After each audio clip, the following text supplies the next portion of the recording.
temos aqui a Maker Science, que é uma metodologia de ensino para o ensino STEAM. Então, isso significa que nós não estamos agora pensando apenas como área da matemática, mas nós estamos pensando como uma área ampla, tá? Mas aí você pode falar, mas Carlos, eu trabalho em escola pública, Carlos. Lá ainda é matemática, lá ainda é física. Mas se formos lembrar, o novo ensino médio que estava para ser implementado esse ano, mas a lei do ano passado o jogou para 2024, está prevendo exatamente a unificação de todas essas áreas. Por isso que a gente usa a palavra e suas tecnologias, né? A matemática e suas techs, exatamente para incorporar no sentido de área, para utilizar essa perspectiva no sentido de área. Então, como que eu, professor, posso pensar uma nova área se a minha organização do currículo ela está baseada ainda em uma disciplinarização, em uma espécie de fragmentação de todo esse conhecimento? Então, aonde que a matemática ela pode entrar nesse aspecto da ciência, por exemplo? Nós sabemos, desde o século XVI, com a incrível frase de Galileu, do século XVII, com a incrível frase de Galileu, que a matemática é a língua através da qual a natureza conversa conosco. Então, se a matemática é uma linguagem que nós utilizamos para ter um contato, para entrar em contato com a natureza, como que a matemática não vai se interrelacionar com as outras áreas científicas, com os outros campos científicos? Então, isso é extremamente importante levar em consideração. E se vocês perceberem, tem duas palavrinhas ali embaixo do título, que é a humanidade digital, tá? De um novo conceito, esse novo conceito, ele está sendo implementado agora na América do Sul, nós temos poucas pessoas que estão utilizando isso, mas ele vai ser incorporado com o passar do tempo. O que significa isso? Isso significa que nós estamos entrando num paradigma, usando um pouco a visão de Kant, né? Nós estamos entrando num novo paradigma. Paradigma é um conjunto de valores, crenças e comportamentos específico de um dado período histórico. Então, nós estamos entrando nesse novo paradigma. O que diz esse novo paradigma? Diz o seguinte: nós temos dois tipos de indivíduo. Nós temos o migrante digital, que somos nós, e nós temos o nativo digital, que são os nossos pequenos, as nossas pequenas. A pergunta é que isso parece básico, mas isso faz total diferença quando pensamos no campo metodológico. Quando nós aprendemos na matemática, né, entre aspas, no nosso tempo, é o mesmo modo que os nossos pequenos, as nossas pequenas aprendem hoje? A resposta é obviamente não. Tá? Obviamente não. Por quê? Passando dos recursos até os métodos, tá? Até os métodos, bem como a linguagem, houve uma evolução, não no sentido de ser boa ou ruim, mas no sentido de ser diferente. Então, o modo como nós conversamos com os nossos alunos, as nossas alunas, hoje, é completamente diferente do modo como nós conversávamos com os nossos alunos, as nossas alunas, há 10, há 15 anos, há 20 anos atrás, né? Um exemplo, assim, muito interessante.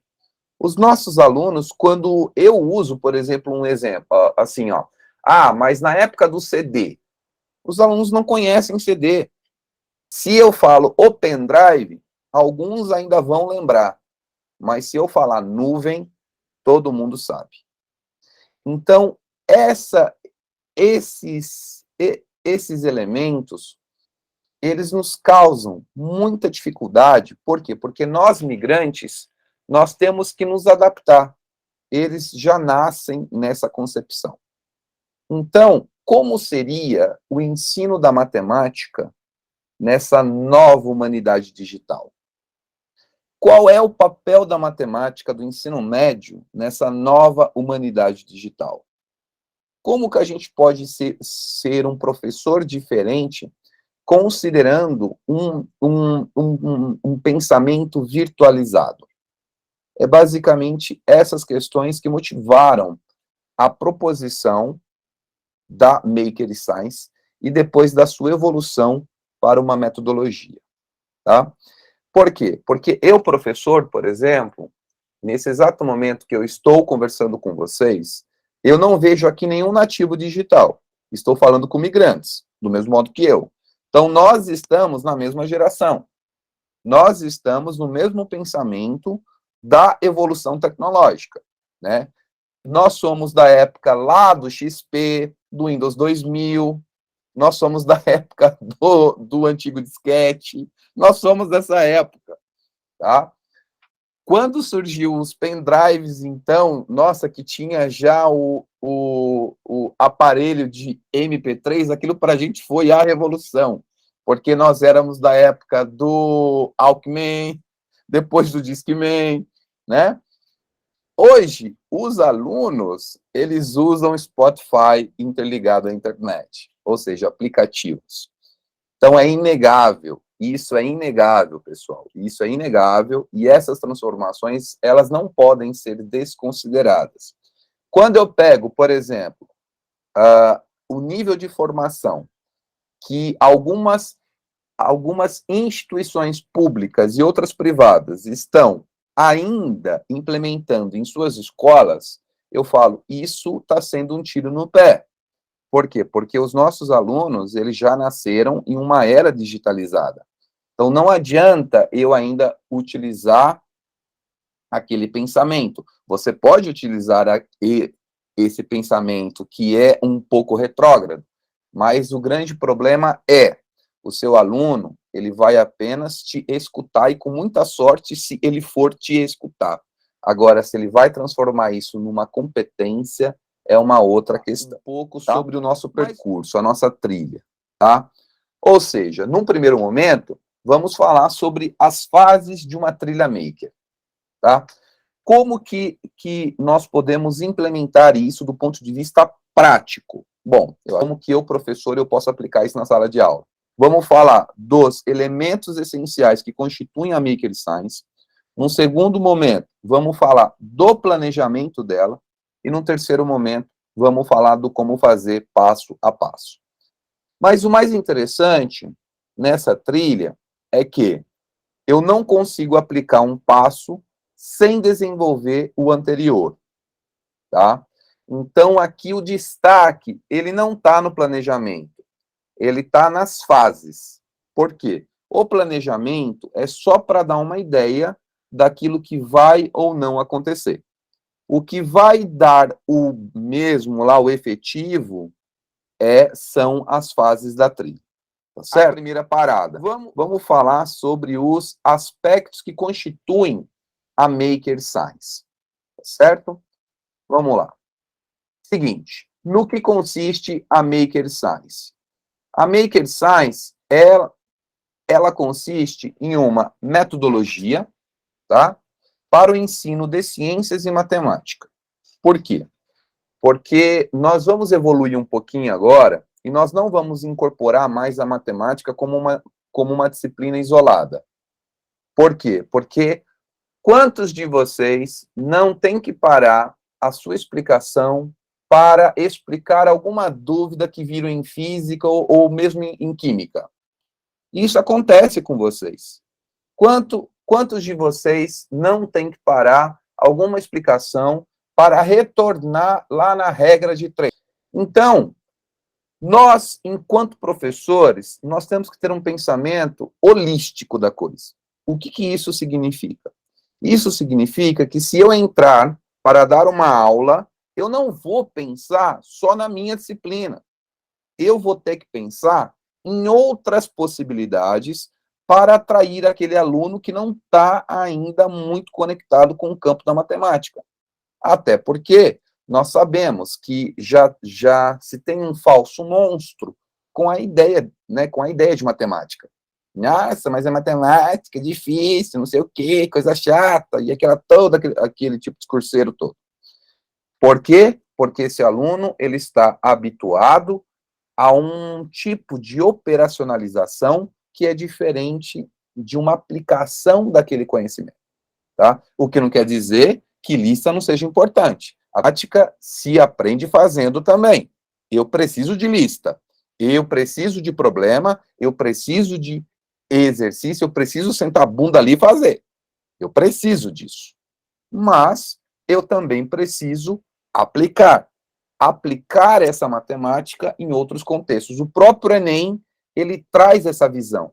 As questões do Enem, elas são questões pensadas exatamente em uma aplicabilidade. Aonde que eu posso enxergar a matemática em alguma situação, tá? Então, num primeiro ponto, nós temos que considerar que o conhecimento é uma produção e uma invenção essencialmente humana. Pessoal, um cachorro, um gato, um passarinho não tem conhecimento. Porque a palavra conhecimento, ela nasce para os humanos. Então, nós inventamos isso. Nós inventamos a concepção de conhecimento.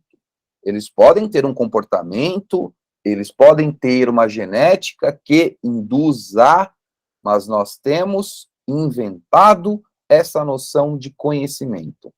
Aqui eu sugiro para vocês um filósofo muito bom, que é o Jacques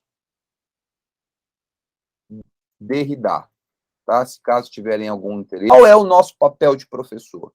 O nosso papel de professor é exatamente passar a nossa cultura para os nossos pequenos. E como que nós passamos a nossa cultura? De modo sistematizado. Por isso que eu sempre brinco com vocês. Qual é a diferença entre um avô e um professor? A intencionalidade. Então, um professor ele vai passar os conhecimentos de modo completamente intencional. Um avô ele vai passar o conhecimento dele, não necessariamente formal, dentro de uma estrutura, dentro de uma linguagem específica, seguindo regras pré-estabelecidas. É isso que um professor faz, né? Uma das funções, porque também é pai, é mãe, é pastor, né? Bom, 1.2 é a pesquisa como recurso procedimental. Por quê? Eu via, inclusive no curso de graduação, que as coisas eram muito jogadas, sabe? Ah, isso é isso, aquilo é aquilo.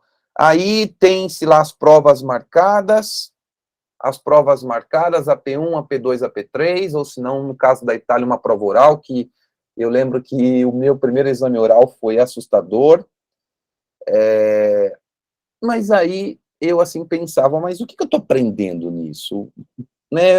O que vai servir? Porque eu sempre quis ser um docente, um professor. Eu nunca estive em dúvida com relação a isso. Mas como que eu vou passar isso para os meus alunos? Porque eu gosto de todas as matérias. Eu sou apaixonado por tudo. E, inclusive, até entrar no curso de graduação, para mim, nossa, eu estava numa dúvida tremenda entre matemática, física e filosofia. Você fala, nossa, que desgraceira, né, Carlos? Nossa, não tinha uma coisa pior para você escolher, né? Aí dos três você quer, né? É porque eu sou apaixonado por isso, eu gosto muito. Tanto é que nas minhas casas nós tem um monte de livro disso. E aí, a pesquisa, ela não está presente no ensino médio brasileiro. A pesquisa, ela não está presente. Por quê? Porque nós temos um ciclo, nós temos um currículo, o novo ensino médio, ele já prevê a pesquisa, que nós temos algumas disciplinas de caráter investigativo, mas a pesquisa não está. Ela não está, os nossos alunos não sabem pesquisar. Eu não estou falando de uma pesquisa hard, como essa que a gente faz na universidade. Não, eu falo de pesquisa básica, eles não sabem pesquisar. Os nossos alunos estão habituados a pesquisarem no Google. Isso não é pesquisa, isso é coleta de informação. É diferente. Então, é esse caráter que nós queremos inserir com essa metodologia. A pesquisa deve fazer parte do procedimento do professor. Mas não é... A nossa pesquisa era isso. Nós tínhamos sempre que ir lá, né, pôr o nome do conceito, por o que a gente entendia por aquilo, e aí a gente tinha que ler aquele baita textão, ou seja, a nossa geração leu mais, a nossa geração escreveu mais. Por isso que nós temos essa dificuldade de entender o porquê que os nossos alunos eles não conseguem escrever muito, porquê que os nossos alunos eles não leem muito. Por quê? Porque o recurso que eles utilizam é diferente. Hoje um exemplo, ele fala um OK Google, uma Alexa, uma Siri, já vem para ele todo o texto aqui. E aí, torça para que ele não faça tipo um print e não cole na folha e não envie, né? Então, essa diferença vai impactar na aprendizagem dele. Por isso que nós temos que pôr a pesquisa no campo da metodologia. Um terceiro ponto é a autonomia, como objetivo ontológico. Pessoal, qual é o sonho de qualquer professor? Que o aluno seja autônomo. É o sonho. Que o aluno seja capaz dele ter um discurso com você, uma conversa com você, falar, professor, ó, eu li isso, e ele próprio comece a desenvolver o seu conhecimento, né? O seu conhecimento. Isso é muito interessante porque, às vezes, nós queremos os nossos alunos autônomos, mas, ao mesmo tempo, a nossa prática não permite que eles sejam autônomos, porque a gente tem que dar tudo pronto. Hoje, por exemplo, se eu entrar numa sala de aula de ensino médio, escola pública ou privada, porque, assim, muitas não tem nenhuma diferença, tá? Menos em São Paulo. Você entra numa escola e fala o seguinte, olha, nós temos esse tema aqui, tá? Vamos lá. Vamos pegar, sei lá, tipo um problema de matemática, um problema amplo. Como que a gente faz para encontrar uma solução para esse problema? Os alunos irão ficar aguardando a resposta. Eles vão ficar esperando a resposta. Por quê? Porque o próprio livro didático tem essa estrutura. A própria estrutura metodológica, ela é pensada para dar a resposta. E aí você fala, mas isso é cultura do brasileiro que só espera as coisas prontas? Depende. Então, eu tive vários colegas que, assim, de outros países que sempre comentavam isso, que viam essa diferença em nós brasileiros, né? Que nós esperamos as respostas prontas. E isso é verdade. Nós esperamos a coisa pronta. E aí, você fala, como que um aluno, nessa cultura digital, nesse universo digital, ele espera a resposta? O aluno ele tem estímulo all the time, né? Ali o tempo todo. Como que a gente vai, então, pôr esse aluno para o desenvolvimento de um conhecimento matemático? Então, essa questão da autonomia como objetivo ontológico, ele é um dos eixos que norteia essa metodologia. O ponto 4 seria o conhecer para respeitar. Esse é um dos pilares, dos 4 pilares da educação, tá? Por quê? Quer ver um exemplo? Nessa semana saiu uma fake news de que o líder nas pesquisas presidenciais, se caso ele ganhar, ele vai implementar o banheiro único nas escolas. Veja como é o grau do pensamento da nossa gente, do nosso país.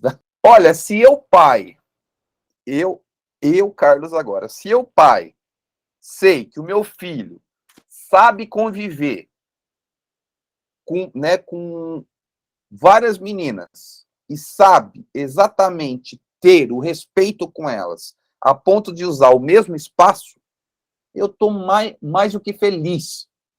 Estou mais do que feliz.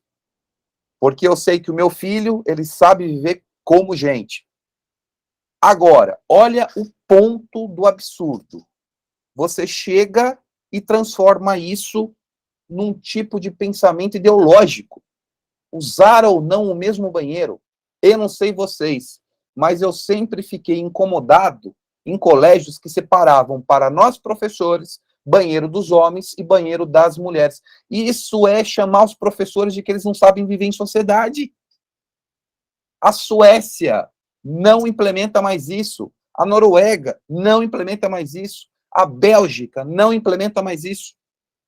Você não tem a própria Itália, nas nossas universidades italianas, você não acha o banheiro de mulher e o banheiro de homem.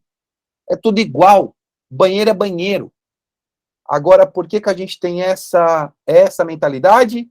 Porque a nossa sociedade não sabe viver, não sabe estar junto, não tem o respeito para com o outro. Ah, mas eu não vou mijar sentado, que é coisa de mulher. Aí é uma questão sua. Mas olha o ponto que a gente discute. A gente discute se os nossos alunos eles vão usar ou não o mesmo banheiro. Olha o ponto. Ninguém discute assim o povo que está passando fome. Ninguém discute o futuro educacional do país. Ninguém discute que as nossas universidades estão quase fechando porque não tem dinheiro. Ninguém discute isso. Mas o importante é que o meu filho não pode usar o mesmo banheiro que tipo a menina que está lá. Então, assim, você vê o grau de mentalidade, o grau de absurdo. Eu posso até falar, olha, se você, pai, não concorda com isso, tudo bem, vamos manter os banheiros, então, de menino e de menina, não tem problema. É porque isso não é uma questão relevante, perto de outras questões. E isso passa pelo conhecer e passa pelo respeito. Após o primeiro turno, o tanto de ofensas que eu vi no Facebook de colegas meus, doutores, eu não estou falando de quem não tem estudo, eu estou falando de um doutor, ofensas, que, porque esse cara votou no PT, porque é burro. Gente, que história é essa? Sabe, estou falando de um doutor. Então, esse nível, ele passa pela sala de aula. Ele chega na sala de aula. E ele chega a ser tão absurdo que você fala, mas o que a gente está discutindo aqui? A proposta para a minha sociedade brasileira ou aquilo que eu, Carlos, acredito? Porque quando eu vou eleger um presidente, eu não vou pensar no Carlos. Eu preciso pensar no meu povo como um todo. E aí você começa a pensar, mas o que, né? Isso é educação. Isso é educação. Isso, para a gente, é um forte dado de como está a nossa educação. Desenvolvimento dos nativos, tá? Digitais. Os nossos alunos não constroem o pensamento do modo que nós construímos. Aquilo que para eles é crítico, para nós não é. Aquilo que para nós é necessário, para eles não é. Então, esse choque ele entra no campo metodológico. E ele não só entra no campo metodológico, como ele produz uma cultura que é a cultura do choque. Isso significa o quê? Isso significa que eu vou bater na faca, dar murro em ponta de faca num método, e ele vai dar murro em ponta de faca num estilo de aprendizagem, e os dois não vão se encontrar. E o que vai acontecer? Produzir as mesmas coisas que nós estamos produzindo, que é o fracasso, né? É muito interessante que era uma coisa que desde a época que eu era licenciando, eu sempre batia com os meus professores. Todo artigo começa assim, a educação está passando por crise, mas ninguém fala que crise que é essa, né? Crise, ou seja, desde quando a humanidade ela está em crise, né? Porque se crise é indício de uma transformação, Então a gente está em crise o tempo todo. E isso é o tipo de falácia que nós encontramos, né? Mas a questão é, o que a gente pode fazer para sair da crise? Existem autores que defendem que a crise ela é necessária, porque se não há crise, eu não tenho evolução. Quer ver um exemplo? Qual é o único momento da humanidade em que há uma alta evolução tecnológica e industrial? Momento de guerra. Se não tem guerra, nós não temos evolução do campo aí industrial e tecnológico. Por quê? Porque não tem como, né? Porque não tem como, é isso mesmo, de dor, de evolução. Então, você fala, Carlos, mas isso significa que nós temos que inventar guerra? O ser humano, a guerra faz parte da natureza humana. Mas daí você fala, Carlos, mas isso é um pensamento muito conformista. Eu estou usando um dado histórico, tá? Um dado histórico. Mas essa guerra não é necessariamente a guerra de arma, a guerra que mata. Pode ser uma guerra psicológica, pode ser uma guerra em termos de cultura. Sempre vai ter o conflito. Sempre vai existir o conflito. Enquanto existir um humano, existirá o conflito. Isso é ponto. Tá? Isso é uma coisa que sempre vai acontecer. Então, nós temos que educar os nossos pequenos, as nossas pequenas, para esse mundo de infinitos conflitos. É algo que eu vivia brincando com os pais dos alunos. Nós não fazemos milagre. Nós acendemos a vela para o santo. Quem faz o milagre é o santo. Né? O que isso significa? Isso significa que nós vamos dar para os nossos alunos os possíveis caminhos. Quem vai escolher é ele. Ele que escolhe esse caminho. Né? Eu acho que vocês conhecem, ou não, caso tenham interesse, busquem por Isócrates. Isócrates foi o primeiro professor sofista, tá? E ele tinha um diálogo muito interessante com Platão, porque o pensamento platônico, né, daquilo que ele entende por um professor, era baseado na episteme. Isócrates era baseado na técnica. Tanto é que na escola de Isócrates, ele vendia assim: eu te transformo em um advogado, que não era esse nome, mas era o equivalente mecânico. Eu te transformo em um advogado em 1 ano de estudos comigo, por conta da retórica. Ou seja, a técnica, ela sempre esteve presente, tá? Nesse caráter do ensinamento, né? Tipo do professor. Então, por meio da técnica, nós conseguimos dar para os nossos pequenos, as nossas pequenas, um caráter de escolha, aonde ele pode escolher, aonde ele pode entrar, qual dos caminhos ele pode assumir, certo? Bom, então, uma vez que já sabemos, nós temos aqui algumas esferas, tá? Que constituem a metodologia. O primeiro deles é a esfera da cultura. Porque, pessoal, eu não consigo pensar uma sala de aula se eu não penso a cultura, tá? Até porque cada sujeito tem a sua cultura e essa cultura, ao mesmo tempo que se transforma, ela se reproduz. Então, uma sala de aula é um ambiente naturalizado de múltiplas culturas. Eu tenho um sujeito, por exemplo, que acredita que eu tenho que ter o banheiro separado. Ao mesmo passo que no mesmo espaço eu tenho um sujeito que acredita que tem que ter o banheiro junto. Essas diversidades, elas constituem a própria natureza humana. Então, isso tem que ser considerado quando eu penso numa metodologia. Tá? Um outro aspecto é o aspecto humano. O humano, pessoal, ele não é visto apenas como uma máquina biológica. Né? Nós somos um poço de emoções. Nós temos vários comportamentos que podem ser associados a essas emoções. Então, o caráter humano, ele tem que ser levado em consideração. Porque nós começamos lá em cima, é tipo dizendo que é o princípio 1 do método, que o conhecimento é uma invenção humana. Se o conhecimento é uma invenção humana para os humanos, eu preciso, então, considerar os humanos nesse formato metodológico. Uma terceira esfera é a geração de cultura pelo sujeito. A partir do momento em que eu produzo linguagem, ao mesmo tempo que eu estou aqui executando um conjunto de fonemas por meio de sons e transformando em significados, eu estou produzindo cultura, tá? Tem um autor muito interessante que chama Noam Chomsky, e ele trabalha muito sobre essa questão, tá? E essa relação com o psicológico. Por quê? É exatamente aquilo que a gente escuta. Às vezes, uma palavra pode ferir alguém.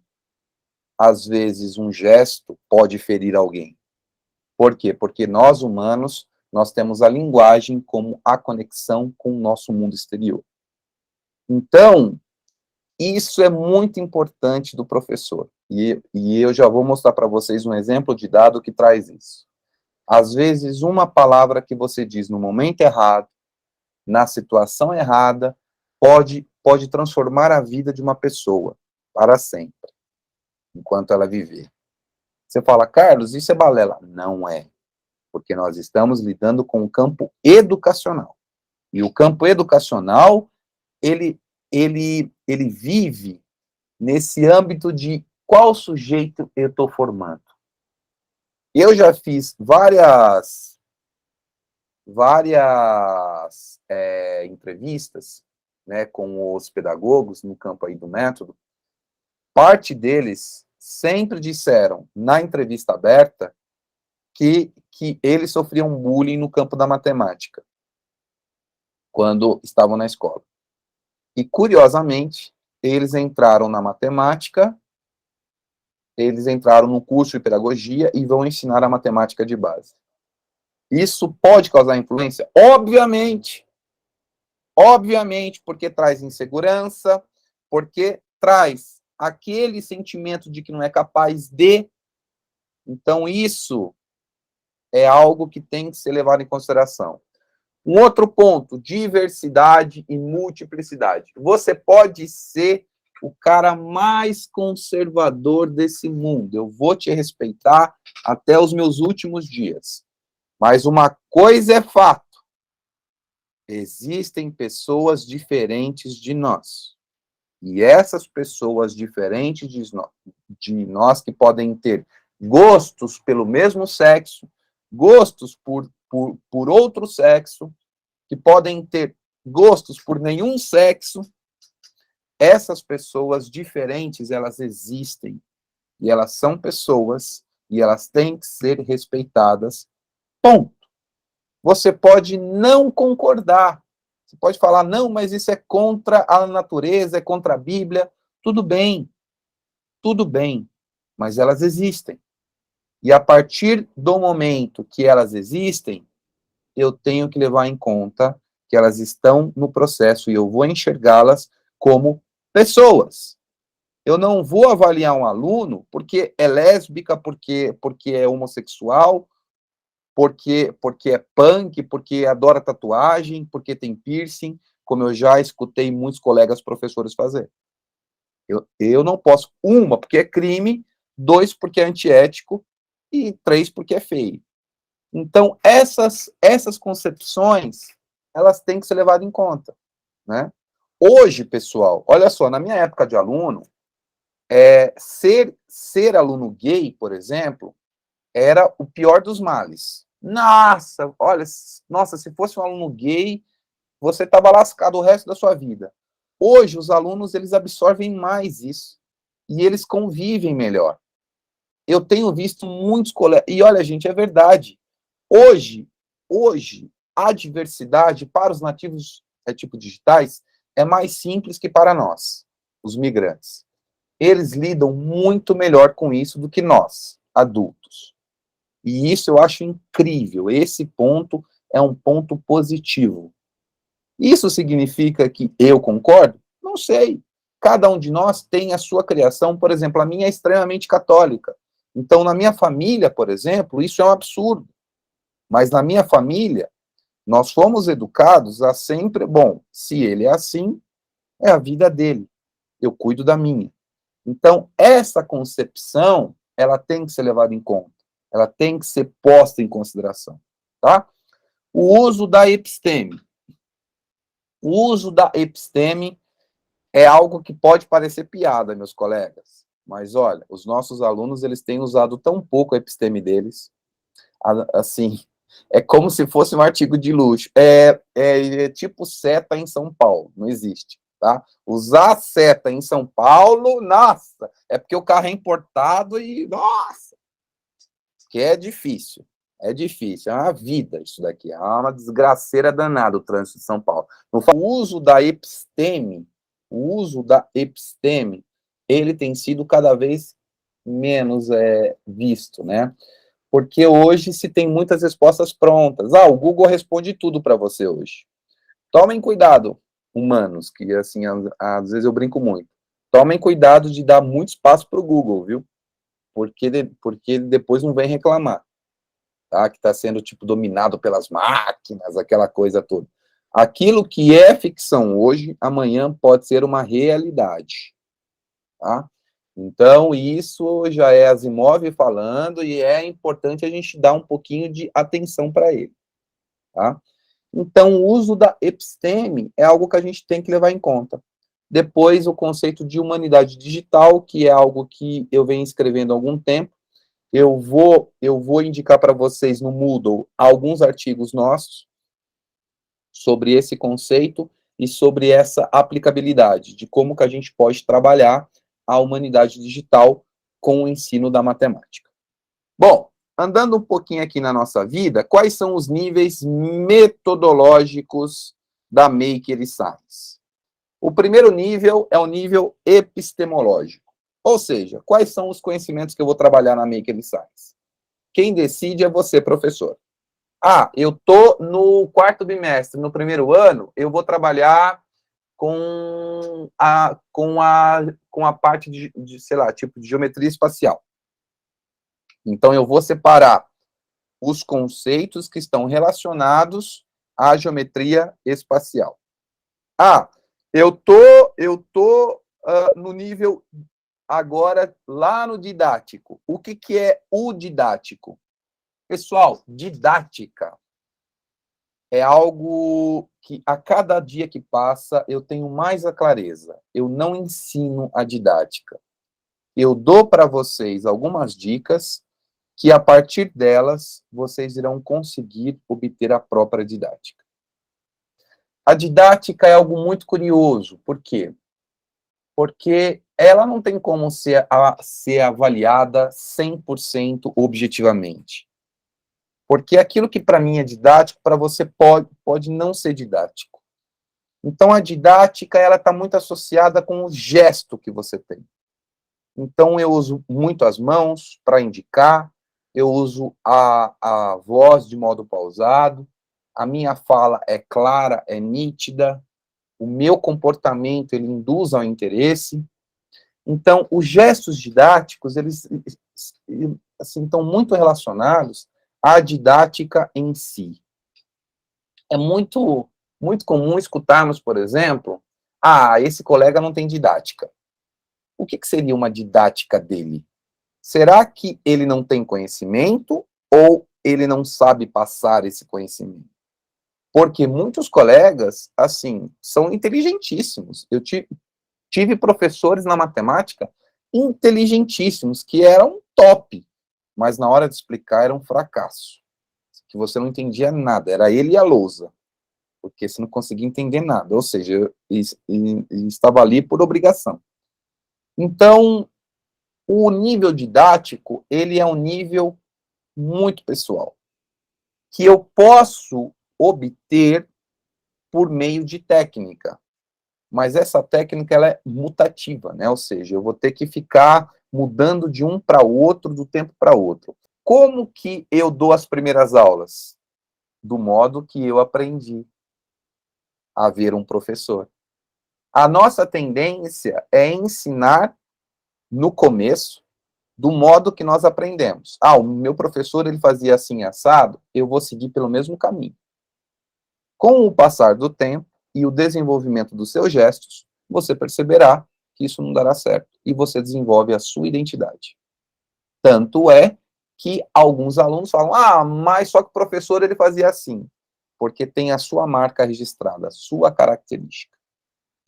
Então, isso, pessoal, é algo muito interessante, porque a didática em si, ela não tem uma rúbrica, né? Eu não tenho ali, falar, eu vou, avaliar isso, mas é muito complicado de se avaliar o quão didático alguém é, porque isso depende de uma série de elementos, de uma série de fatores, mas isso a metodologia está prevendo.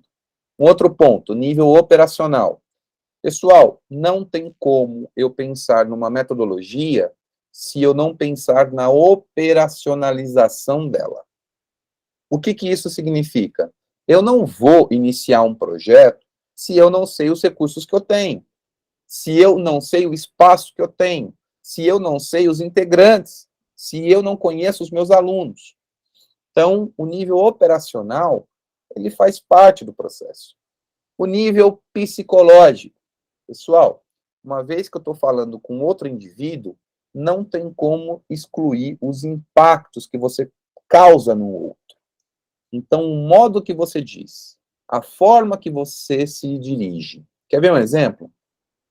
Eu já fiz entrevistas, assim, com muitos professores, que eles falavam comigo olhando para baixo, e não olhando nos meus olhos. Você acha que eu vou contratar, um professor assim? É óbvio que não. Porque se ele olha para os cantos e para baixo, isso significa que ele está extremamente inseguro naquilo que ele está falando. Então, essas coisas, elas também, às vezes, são toques que a gente dá, né? E a gente tem que pensar nesse tipo de fala. Então, nesse comportamento, ele é algo... às vezes, pode ser algum problema psicológico do professor, mas lembra, é o primeiro contato que eu tenho, né, com esse professor. E lembra, eu vou colocar esse professor em sala de aula. Eu tenho uma responsabilidade de escolha e eu tenho a responsabilidade em cima do trabalho dele. Então, se eu escolhi esse professor para estar lá, com base em técnica e não com base de que eu achei bonito ou feio, porque isso é um absurdo, mas o professor ele tem que ser contratado com base na técnica que ele tem, nos conhecimentos que ele tem, independente de religião, sexo, orientação. Então, se ele tem essa insegurança, como que ele vai agir na sala de aula depois? Então, é complicado, né? Então, isso a gente já está trabalhando na metodologia.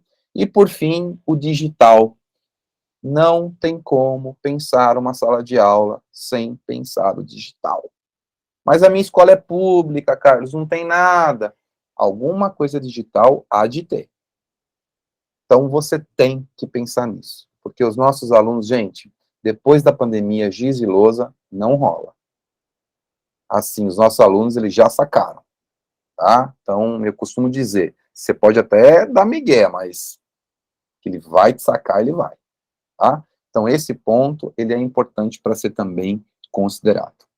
Bom, uma vez que já sabemos isso, como que a gente pode pensar aqui, então, de um modo específico, a nossa metodologia? Bom, a trilha que nós propomos é a seguinte: eu tenho que pensar num aporte epistemológico. Se é um aporte epistemológico, quais são os conhecimentos que vão dar para mim essa construção? Nós vamos utilizar a IRR, na verdade, é IIR, que são as Ilhas Interdisciplinares de Racionalidade. Para isso, indico para vocês o Fourier, tá? Chama Gerard Fourier, conceito de ilha interdisciplinar de racionalidade. É uma metodologia muito boa e trouxe Ele trouxe para o Brasil, junto com o Pinho Alves, e o lá da UFSC, né, tipo meu pai praticamente, e o Pietro Colla, aqui, que era da UFSC e agora é da USP. Tá? Esses dois que introduziram no Brasil as ilhas interdisciplinares de racionalidade. Depois nós temos a ACT, que é a alfabetização científica e tecnológica. Para isso, tem infinitos autores, mas eu indico para vocês a Ciceron, tá? Que é a Lúcia da USP também, e indico para vocês o Alves Filho, também da UFSC, e eles trabalham esse conceito de alfabetizar científica e tecnologicamente. E, por fim, a PBL, que é uma metodologia muito usada no campo da saúde, que é aprendizagem por meio dos problemas, tá? Que é baseado em problemas. Você vai lançar um problema e, na busca de uma resposta por esses problemas, nós vamos fazer pesquisa, vamos criar um projeto para encontrar uma solução.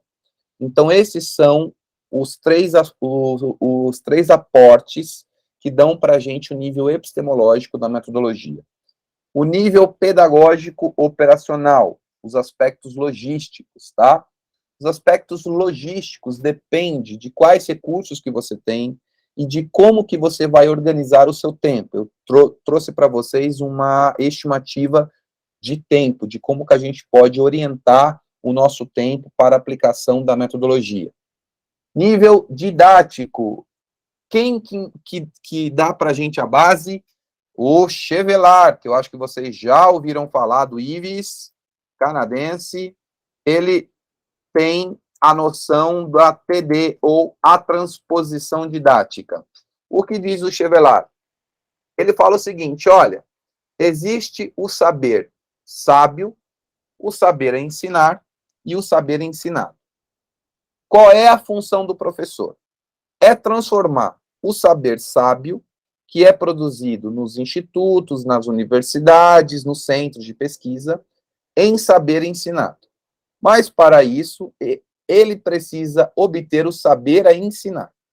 Então, o saber a ensinar entra no campo didático, que é a ponte que nós fazemos entre a universidade e a escola. A pergunta que eu faço para vocês é, o modelo que nós temos de escola hoje, no Brasil, ele permite uma ponte entre a universidade e a escola? Vocês acham? Vocês, colegas. O modelo que nós temos hoje de estrutura. Aquilo que nós produzimos na universidade chega na escola? De modo algum. Né? Não chega na escola. Por quê? Porque nós não temos uma transposição. E qual é o erro? O erro pedagógico é achar que a transposição é feita por meio do livro didático. Não, de modo algum. O livro didático é a materialização de um currículo, e não a transposição de um saber. Então, esse ponto, ele é muito importante. Ele é muito importante mesmo, tá? Porque, às vezes, eu sempre brincava com os meus alunos. Eu falo, gente, para vocês aqui, o livro didático é o livro-texto. Para nós, na faculdade, é um monte de artigo. Cada aula é como se fosse um livro didático diferente. Ele, sério, professor, mas dá tempo de ler? Eu, dá, precisa dar, né? Porque eles não têm a noção que o livro didático é apenas um referente. Eu brinco que não é a Bíblia, né? Então, a transposição didática, ela se faz com método. Por isso que eu brigo muito. Pessoal, um professor, ele tem que ter método. Ele não pode dar aula como um Datena. Não é uma aula show. É uma aula metodológica. Agora, se o cara, ou tipo a mulher, não sei, tipo, tiver algum problema do gesto didático, é um ponto a ser trabalhado. E para isso eu indico para vocês uma grande francesa, ela é um amor de pessoa, o nome é Daguet. A Daguet, ela trabalha com essa noção dos gestos didáticos. do como que eu posso mobilizar o meu corpo, a minha fala, de modo a que esse conhecimento ele chegue até você, tá? Por último, nós temos a psicológica, e a psicológica, nós temos o conceito de experiencing. Vocês já ouviram falar disso, experiencing? Experiencing é experienciando. E aí, eu cito, não tem como, John Dewey, como o nosso referente, tá? Por quê? Pessoal, quem aprende só ouvindo uma vez? É impossível. Eu preciso fazer um negócio. Eu preciso errar. Eu preciso quebrar. Eu preciso, nossa, ficar muito bravo que não deu certo. E o que a gente faz? Experiência. Então, a experiência em si, na concepção de Dewey, é a capacidade de eu estar naquela ação, dentro de um dado tempo, para repetir aquela ação. Então, o experiencing, ele é muito importante. Ele tem que estar presente. Ele tem que fazer parte do desenvolvimento do aluno. E como que eu vou dar uma experiência para ele? Eu vou pensar num roteiro e eu vou pensar em momentos, em tempos. Quais são os momentos que ele vai estar ali, embutido, tipo, fazendo essa atividade, desenvolvendo essa atividade. E o que ele vai obter depois dessa atividade. Então, esse ponto, ele é muito importante. Bom, vamos seguindo. Agora já vamos para a nossa outra parada. Vamos andar um pouquinho mais aí na nossa trilha. Vamos para a nossa segunda parada, que é o como vamos planejar a trilha Maker Science. Inicialmente, eu trouxe para vocês aqui a tia Ana, tá? A tia Ana, e eu faço uma parada aqui, um ponto para homenagear as vítimas dos últimos assassinatos do Irã. Aquilo lá é um absurdo. Aquele tipo de comportamento que os iranianos têm sobre as mulheres é um outro absurdo. E eu desejo muito que nenhuma mais morra em detrimento de uma cultura opressora. Tá? É por isso que eu trouxe a tia Ana aqui para gente, para turca não, é iraniana, desculpa, para fazer essa alusão, porque aquilo que estão fazendo nesse exato momento é um absurdo. Bom, vamos fazer então esse planejamento, tá? Como que a gente vai pensar em uma metodologia de aplicabilidade da Maker Science? Primeiro, eu tenho que definir aquilo que eu chamo de micromundo. O que é um micromundo? É um pedaço do mundo. E o que é um pedaço do mundo? É um conhecimento. Por quê? Porque eu não vou ensinar tudo numa única aula. Então, eu vou pegar um pedacinho dele. E qual é esse conhecimento? São aqueles conteúdos que você vai desenvolver ao longo do seu bimestre. Vamos supor que você está trabalhando agora a parte de estatística. Eu quero ensinar a construção de gráficos de linhas, de setores, o pictograma, histograma. Como que a gente faz? Eu vou separar esses conhecimentos, que são os conceituais, os procedimentais, os atitudinais, para ser aplicado aqui. Então, o meu micromundo são os gráficos estatísticos. Depois, ele vai definir o seu objetivo. O que o professor quer? Bom, eu quero que os meus alunos sejam capazes, olha a palavra, sejam capazes de. Nós vimos na última aula que isso é competência. Então, eu quero que os meus alunos sejam capazes de, dentro de um conjunto de dados, construir gráficos. É o meu objetivo. Uma coisa bem humilde, né? Depois eu vou para elaboração e discussão do projeto com o grupo. O que o professor faz? Ele vai selecionar os alunos em grupos. No máximo 4, tá? Porque tem aquele que faz, aquele que copia, o encostado e o que nunca aparece. Então, o meu conselho para vocês é, sempre façam grupos de 4 alunos. 4, tá bom? ele vai pôr esse tema para a discussão nos alunos. E como que ele vai fazer isso? Primeiro, pessoal, ó, vamos começar a trabalhar agora com gráficos estatísticos, tá? Mas eu trouxe para vocês uma situação aqui. Eu tenho esses dados que acabaram de sair do IBGE, tá?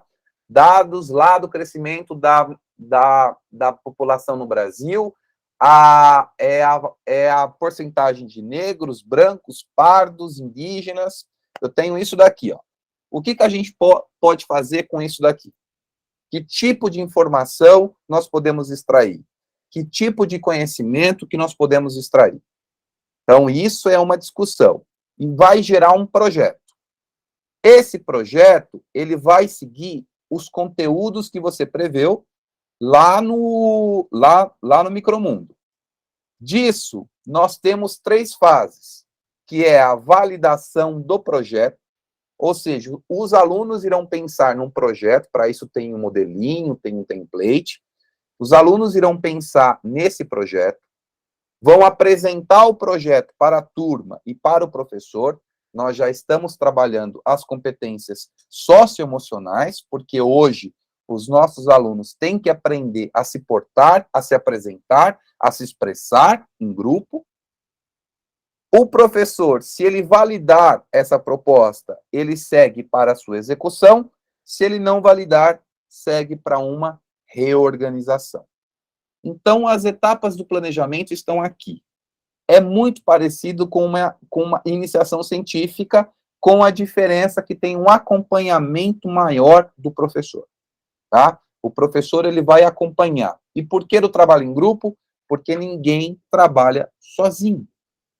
Hoje, os nossos pequenos têm que aprender que as profissões do futuro são todas colaborativas, que é um conceito que eu indico que vocês busquem. Tem uma professora na Universidade de Lisboa que ela trabalha com ecologias colaborativas de aprendizagem. É algo muito interessante. Escrevam UL, que seria a Universidade de Lisboa, em Portugal, e ela trabalha esse conceito. É extremamente interessante. Chama Ecologias Colaborativas de Aprendizagem. Por quê? Porque aquele trabalho isolado, antes, que seria dos tempos modernos, não existe mais. Tá? Não existe mais. Hoje, nós temos os trabalhos colaborativos. Então, se eu não aprender a conviver com o outro, porque se o meu chefe ele for um chefe trans, eu vou falar para ele que eu sou contra o trans?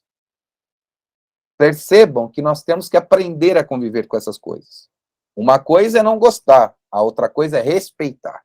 Então, nós temos que ensinar isso para os nossos alunos, e isso começa aqui na escola, tá? Isso tem que ser trabalhado. E eu aproveito para ensinar os conceitos, tá? Os conceitos de ciência, os conceitos da escrita científica, os conceitos da apresentação. Por exemplo, como que eu faço uma apresentação para vocês? Eu não vou encher o slide de texto. Então, isso já tem que ser iniciado, né? Como que esse aluno ele vai apresentar uma proposta para uma empresa lá, tipo, ele chega e pede um financiamento. Olha, eu tenho um projeto, mas eu não tenho investidor. Eu tenho uma proposta para vocês. A minha proposta é essa. Ele já precisa saber apresentar. Então, isso a gente já vai trabalhar aqui, tá? Vamos seguir, então, agora nas fases, tá? Primeiro, tudo começa no professor. Tudo começa no professor. Ele vai definir no seu planejamento qual é o micromundo, o tema que ele vai trabalhar. Depois disso, nós temos 2 fases do projeto. A fase 1 tem 5 etapas, a fase 2 tem mais 5 etapas. Depois que ele encerrou a fase 2, ele vai para a fase 3. É meio óbvio, né? Mas é só para indicar.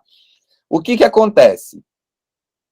A fase 3, ela prevê a formação humana e para uma humanidade digital, que daí entra nesse esquema de colaboração, tá? Como que eu vou trabalhar com a Miriam, a Renata, o Márcio? Nós estamos em cidades diversas, em tempos diversos, em culturas diferentes. Então, nós vamos fazer como? Nós vamos trabalhar colaborativamente, tá? Então, vamos criar as ferramentas para isso. Hoje tem o Google Docs, tem o Drive, tem os arquivos na nuvem. Isso é colaboração, isso é uma ecologia colaborativa, tá? Depois, nós, o grupo aqui, vamos apresentar o nosso produto para uma empresa. Nós vamos expor em um workshop a nossa ideia. Então, vamos organizar o nosso projeto e vamos expor a nossa startup para uma empresa e vamos pedir um financiamento para eles. Como que a gente pode fazer isso? E vamos avaliar, e vamos ser avaliados. A nossa capacidade de construção, a nossa capacidade de argumentação e a nossa capacidade de criação. Por quê? A criatividade hoje vale e vale muito. Antigamente, a criatividade era um sinônimo de reprodução. Hoje, a criatividade é uma das mercadorias mais caras do ambiente epistemológico. Por isso que você tem o designer, o UX, você tem lá gente, hoje as profissões que mais são buscadas são aquelas todas relacionadas à criatividade. Então, a criatividade, olha só que coisa curiosa, a escola talha, ela corta, ela quebra, porque se o aluno fez um bonequinho azul em cima de um sol verde, a professora fala que está errado.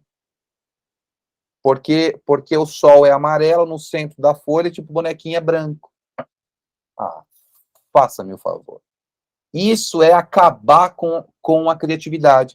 Quantos Van Goghs, quantos Picassos, quanto Portinari que a gente não mata todos os dias nas escolas? A gente acaba com isso. Por quê? Porque a gente tem a ideia que aquilo que está no livro é o certo. Não. Se o sol do menino é verde, o sol do menino é verde. Deixa o sol ser verde.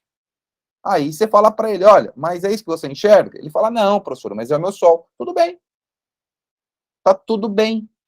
Tá? Então, a criatividade, ela tem que ser estimulada. Eu não sei vocês, mas eu tenho muita dificuldade em ser criativo. Eu, Carlos. Porque a minha mente é puramente exata. Então, eu tenho muita dificuldade. Olha, eu ensaio muito para ser criativo. Para eu montar esses slides aqui é uma vida. Eu fico brincando com as coisas. Por quê? Porque eu tenho muita dificuldade. Eu, Carlos, eu tenho muita dificuldade com a criatividade. Né? Eu tenho amigos, por exemplo, que, nossa, eles pensam em ideias assim, eu falo, meu, como você consegue? Mas na hora de fazer uma conta, é uma vida. Tá? Então, a criatividade, ela é algo que tem que ser trabalhada, que tem que ser ensinada. E a gente não pode cortar isso na escola. Até porque parte da matemática, ela surge exatamente da criatividade. Então, a gente tem que considerar isso. Bom, andando um pouquinho mais aqui na nossa vida, vamos para a nossa última parada, seria a terceira parada, esqueci de escrever ali em cima. Vamos para a nossa última parada, que é a organização. Como que vamos fazer isso em step by step? Fase 1. A etapa 1. Define o tema. Você precisa pegar o seu planejamento escolar e falar o que eu vou ensinar nesse bimestre. Eu vou ensinar as funções. Então, eu vou pegar as funções como tema. Etapa 2. Define o micromundo dentro do tema. As funções é muito amplo. O que eu posso, então, nesse projeto com eles é trabalhar? Dentro das funções. Etapa 3. Vamos fazer um brainstorm com os alunos. Isso é muito legal. Brainstorm é a parte que eles mais gostam. Gente, é sério. Eu achava que eles iriam achar muito chato. Pelo contrário, todas as turmas que nós aplicamos o brainstorm, eles piravam. Tá? Em escola pública, eles piravam. Por quê? Porque aluno tem ideia, gente. Tem ideia. Olha só os memes, as piadas, eles adoram. Eles adoram isso. Então, nessa chuva de ideias, nesse brainstorm, nós vamos coletar aquilo que é mais importante para o nosso projeto. E aí entra a etapa 4, que é o filtro. Por quê? Nem tudo que a gente quer é possível fazer. A gente já vai ensinar para eles o limite da possibilidade. Aquilo que é factível e aquilo que é não factível. Então, isso é muito importante. Depois vem a quinta etapa, que é a escolha pelo aluno daquilo que ele quer ser desenvolvido dentro do projeto que tem que nascer do filtro, ou seja, do brainstorm. Então, essa primeira fase, o aluno ele está presente na própria criação, mas você, professor, que vai orientar esse processo. Você que fala, tá, mas isso é legal? Ah, mas isso não é. Ah, mas isso não dá para fazer. Isso dá. Por quê? Porque você, professor, é a voz do futuro dele. Para falar, eu tenho esse recurso, isso eu não tenho. Isso eu posso, aquilo eu não posso. O que dá para ser feito? Tá? Fase 2. Aqui eu trouxe para vocês um exemplo da fase 1, desculpa. Inicio o meu planejamento avaliando o material e o currículo, ou seja, o que eu vou ensinar nesse bimestre. Depois eu vou separar o tema, mudança de fases na matéria. Então o meu micromundo é a mudança de fases na matéria. Depois eu organizei os meus alunos em grupos de 4, que é aquilo que eu falo. Tem aquele que faz, aquele que copia, o encostado e o nunca que aparece. Então, é importante ter sempre 4, tá? Dei uma folha de sulfite para cada um, né, para cada um dos grupos e pedi para que escrevessem tudo o que viesse à mente sobre o tema mudança de fases. E sem limitação à imaginação. O que eles quisessem. Mas tem que ser algo espontâneo. Quando eu escuto gelo, o que vem? Por exemplo, e vai escrevendo lá, vai escrevendo, tá? Depois, nós fomos aplicar. Eu pedi para que cada um expusesse ali o que pensou sobre aquele tema. E juntos, nós iniciamos um debate sobre a factibilidade, ou seja, é factível ou não é factível fazer isso? É possível ou não é possível fazer isso? Depois, na quinta etapa, nós fizemos uma discussão. Nós chegamos a um objeto comum a ser estudado, construído no projeto. Por exemplo, um dos grupos escolheu criar um termômetro para avaliar a mudança de estado. Nós não temos um termômetro que avalia a mudança de estado. Nós temos um termômetro que dá a temperatura e todos nós sabemos que durante a mudança de estado, a temperatura é constante, ela não muda. Então, isso pode ser uma coisa, sei lá, tipo uma ficção, mas para eles é algo motivacional. E eles irão aprender que, por mais que não seja possível ter um termômetro que avalie a mudança de estado, eles devem aprender que não é possível isso. Se no final do projeto eles concluírem que não é possível, você conseguiu o seu objetivo de ensino. Tá? Isso da fase 1. A fase 2, nós temos mais 5 etapas. A fase 2 é a etapa de exposição da primeira parte. Ou seja, o professor passa o padrão do projeto. Por quê? Porque os alunos têm que aprender que na vida as coisas não são escritas de qualquer modo. Nós temos que seguir uma padronização dentro da universidade, em uma empresa, em um memorando, em um ofício, em qualquer lugar que ele for trabalhar, ele vai seguir um padrão. Então, o professor que vai dar esse padrão, eu quero o texto desse modo, com capa, com isso, com aquilo outro, isso é importante. Na etapa 2, os alunos vão pesquisar tudo aquilo que eles escolheram no tema. Ou seja, de referências, livros, sites, vídeos, entre outras coisas. Na terceira etapa, eles vão compartilhar por meio de uma apresentação em Canva, em PowerPoint, em Prezi, aquilo que eles querem fazer. Ou seja, eles vão compartilhar as ideias, o seu desenvolvimento, e vão expor isso para a avaliação do professor e de toda a equipe. O professor, junto com toda a equipe, vai avaliar se é possível ou se não é possível. Por quê? Porque nós já estamos dando para eles a ideia de simpósio, a ideia de workshop. Porque eles têm que aprender que nem tudo que a gente cria vai ser aceito. E que, às vezes, aquilo que a gente cria pode ser aceito. Essa comunicação colaborativa, ela faz parte do processo de aprendizagem deles. Depois eu trouxe para vocês um exemplo.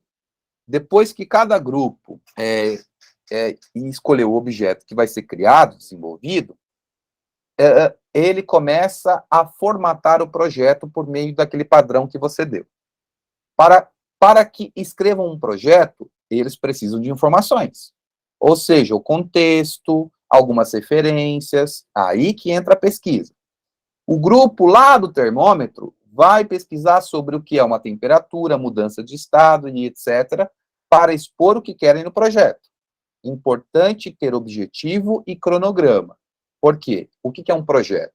Um projeto é uma antecipação de um futuro que não aconteceu. Então, eu vou expor para eles um cronograma. Olha, em março é isso, em abril é aquilo, maio é aquilo, junho é aquilo. Isso significa que vai ser exatamente assim? Não. Mas nós precisamos de uma ideia de tipo de cronograma para que não aconteça como a gente tem em obras públicas no Brasil, que começa o metrô e está aí uns 20 anos para acabar.